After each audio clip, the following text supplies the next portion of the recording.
Добро пожаловать. Всем привет. That's that California snow. In case you didn't know.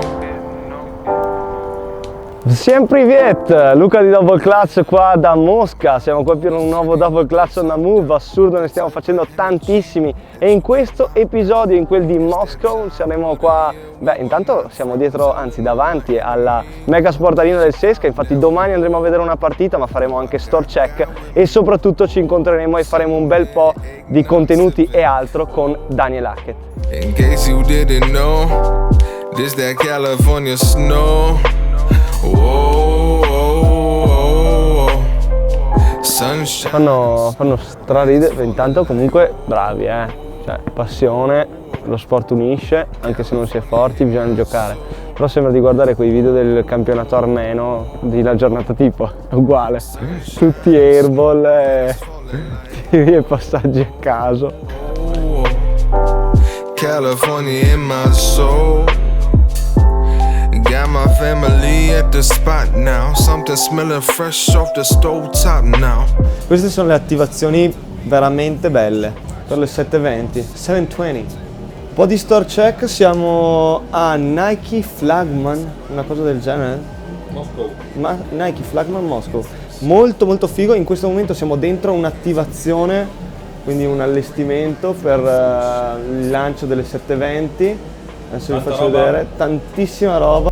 Sunshine and snow when it's falling like whoa, whoa, whoa, whoa. California in my soul. Piazza Rossa, molto bella, a parte questa luce strana che mi sta uccidendo gli occhi. In teoria quella lì è la cattedrale di San Basilio, lì dove c'è il muro ovviamente c'è il Cremlino. Comunque in generale vi posso dire che è molto molto bello, molto piacevole, è stata una bella piazza.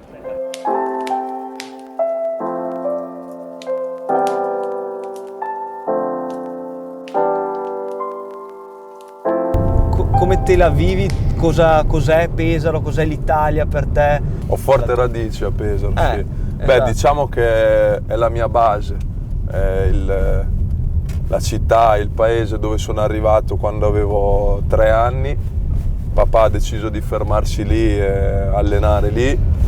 E a livello sportivo, a livello di crescita sui campi di Pesaro, sui playground, è dove ho sviluppato il mio gioco. Ho mosso i primi passi a Pesaro, per questo rimango così legato, soprattutto a livello di pallacanestro. Pesaro è una città che ama la pallacanestro e che vive di pallacanestro. Quindi, basti pensare a tutti i tornei estivi, perché alla fine noi ti abbiamo conosciuto lì. Esatto, è sempre stato il campetto un posto dove mi sono rifugiato e questo mi ha aiutato tanto a sviluppare la passione per il gioco e a crescere. E anche per la difesa, oserei dire.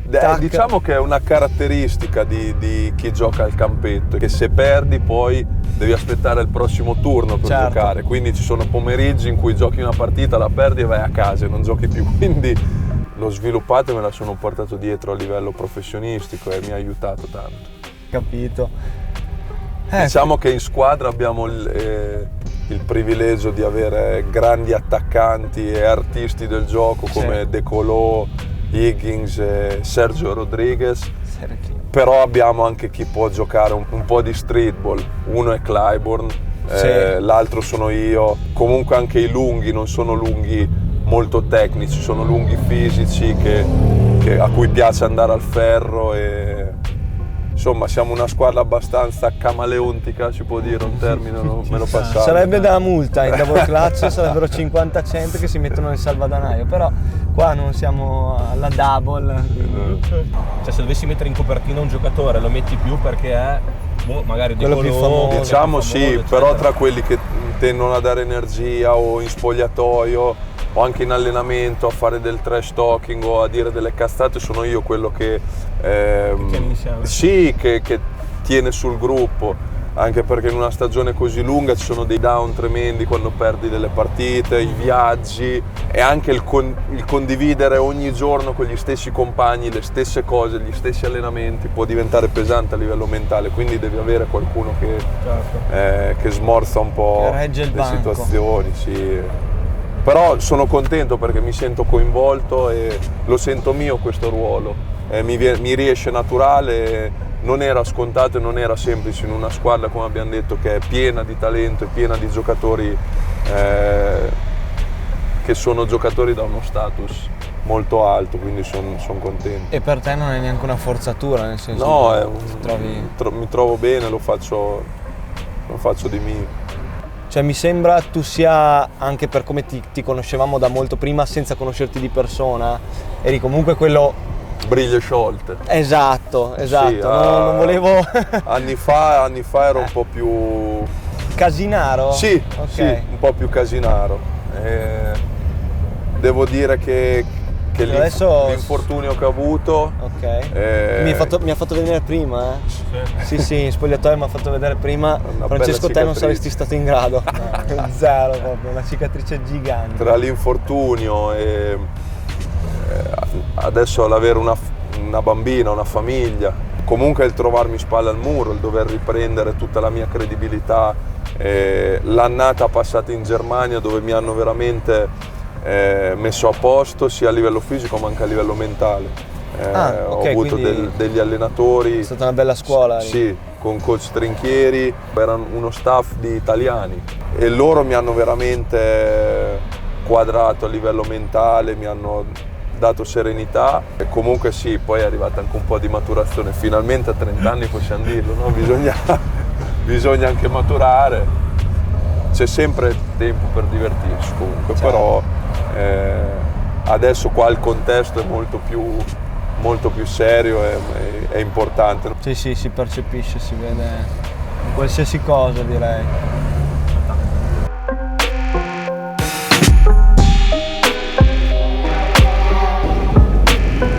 Molto bello comunque, cioè è grandissimo e va super giù.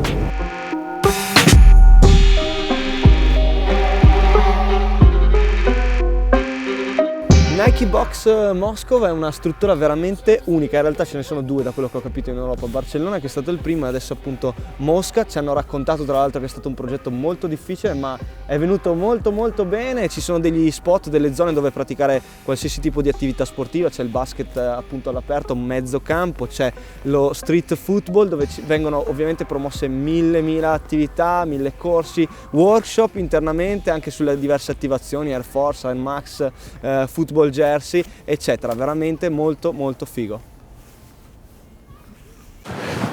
Ok, siamo inciampati in un pranzo ieri e la coperta era corta stanotte, quindi non facile.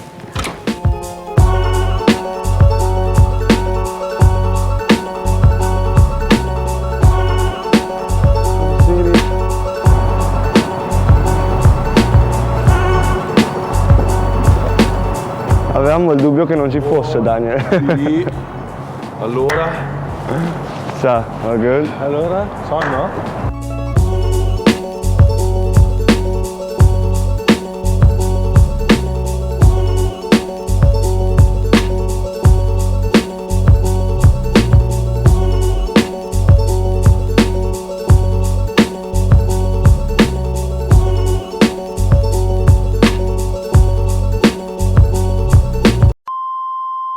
Tu hai anche giocato molto con delle Jordan retro?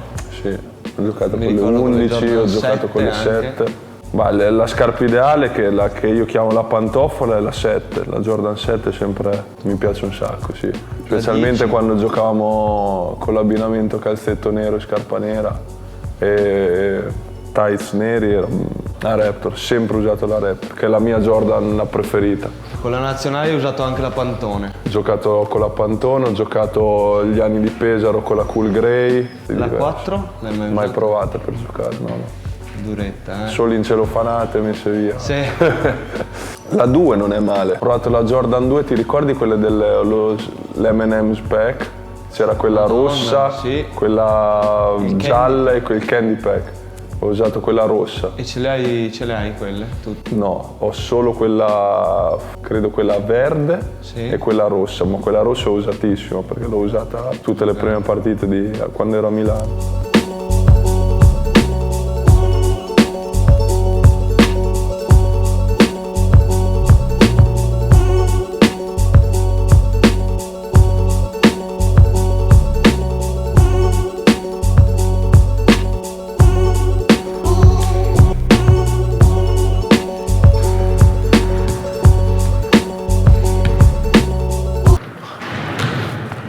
Due su due subito. Siamo si pronti, sbaglia, dai, via. non si Chi è sbaglia. pro? Who's next? Next. Ciao Dani, facciamo anche il salutone. Buongiorno. Dai. Cosa faremo qua? In realtà di sicuro gli chiederò qualche tip a Dani, sia su offense che su defense. Faremo una sorta di allenamento insieme e soprattutto io devo fare l'NDS delle Jordan 4 Cactus, Dai, Il center court, un'altra multa qua. Perché? Sono termini non usabili che stanno sul cazzo, Luca. Quindi camaleontico è uno, center Ecco court è cos'era. l'altro. Camaleontico si può dire. Ok Dani, momento serietà. Ieri mi dicevi mentre facevamo lo shooting che comunque in un tuo futuro ti piacerebbe anche insegnare lato allenamento comunque. Facciamo che adesso tu stai allenando me e mi devi dare 2 tips, una in attacco e una in difesa. Partiamo dall'attacco. Sì, partiamo dall'attacco. Una cosa che io uso tantissimo è il cercare di tenere la difesa fuori equilibrio. Questa è la parte dove posso avere più libertà di attaccare. Questa è la parte dove di solito creo più fastidio alle difese. Ok. Perché da qua, a parte il vedere tutto il campo, ho sempre l'opportunità di tenere il mio difensore in allerta. Posso chiamare un pick and roll e giocarlo verso l'esterno, giocarlo verso l'interno. Posso chiamare un pick and roll che mi arriva da di qua e posso battere l'uomo andando away from the pick. Però la cosa, il consiglio che mi sento di dare è che se sei un esterno, un portatore di palla o una guardia, di usare veramente questa parte del campo non solo per guardare i compagni e passare la palla ed essere un giocatore passivo, ma essere un attaccante vero. Quindi che sia arrivare qua e provare a giocare un 1 contro 1 o chiamare un pick and roll e prima del pick and roll attaccarlo per avere un angolo migliore, perché attaccando il tuo difensore, mettiamo che il pick and roll è sulla telecamera e arriva, attaccando il difensore di qua lo porto qua dove voglio e quindi avrò un angolo migliore per giocarmi questo pick and roll qua. Perché effettivamente una cosa importantissima nel pick and roll che tanti magari non ci pensano, ma è attaccare bene il blocco che ti fa il tuo compagno. Sì, perché se no crei passa problemi. sempre. Prima di tutto crei problemi a chi porta il blocco, che può arrivare in ritardo, può fare un blocco in movimento, può riuscire a non bloccare. E poi comunque è importante per il timing e la spaziatura del pick and roll. Top, ottimo. Un'altra cosa che cerco di leggere è l'attaccare l'anca del difensore. Cerco sempre di attaccarlo sull'anca, quindi sono io che creo il contatto. Non lascio che tu, difensore, mi metta le mani addosso o venga tu. Sono io. Tu attacchi. Io attacco. Quindi se tu cerchi di starmi vicino, sono io, boom, vedi che con questo braccio spesso io vengo e sono io a prenderti, che è una cosa che a parte fa dannare i difensori perché porti a casa un fallo o comunque metti le mani addosso al difensore, è una cosa che non ci si aspetta. Che non ci si aspetta. Di solito è il difensore. Come fai tu d'altronde? Esatto, che metti le mani addosso. Però se tu attaccante fai capire subito al difensore che boom, non ce n'è, e poi avrai sempre più libertà di giocare. Ok, move difensivo. Il move difensivo è comunque di iniziare la partita andando a prenderli. Quindi di andare a sporcare qualche pallone anche rischiando un fallo. È proprio una questione di mentalità. Facendo questo so che i miei compagni avranno un altro atteggiamento difensivo perché vedono un loro compagno a tutto campo e dicono ok, è una cosa che dispendiosa, Sì, non ti do Ci la siamo, multa su non mi questo. dai la multa su Non ti do- questo termine. Perché sono energie che partono Certo, subito. certo. E l'altra cosa l'altro consiglio che mi sento di dare è il saper usare le mani. Le mani sono fondamentali in difesa, quindi ogni volta che tu puoi tenere le mani addosso, puoi spingere, puoi sporcare palloni, Ok. quando il tuo difensore vuole giocare un pick and roll, il sapere metterla e toglierla, questi movimenti qua che danno fastidio, senza andare a fare falli o robe del genere, però il sapere metterle e via subito, Ok. anche in penetrazione. Allora io entro da destra, Sì, passaggio io magari usato. ho bisogno di mettere una mano e toglierla subito, capito? Ok. Sono piccole cose. Molto figo, raga, veramente figo. Sì, bello, potremmo fare un nuovo format. Madonna, sarebbe molto figo. Cioè, a lezione da Daniel. Sì, ci starebbe. Ok, anche per questo double clutch on the move siamo giunti alla fine, lo so, siete tristi ma ne arriverà un altro, in più oggi c'è stata veramente questa lezione che anche per me è stata super emozionante. Grazie ovviamente a Dani che ci ha accompagnato in questi giorni, ci ha fatto anche scoprire dei bei lati di Mosca che ovviamente non conoscevamo. Direi che è tutto, quindi grazie mille per il supporto. E alla prossima. Dai, Ciao ragazzi. bella.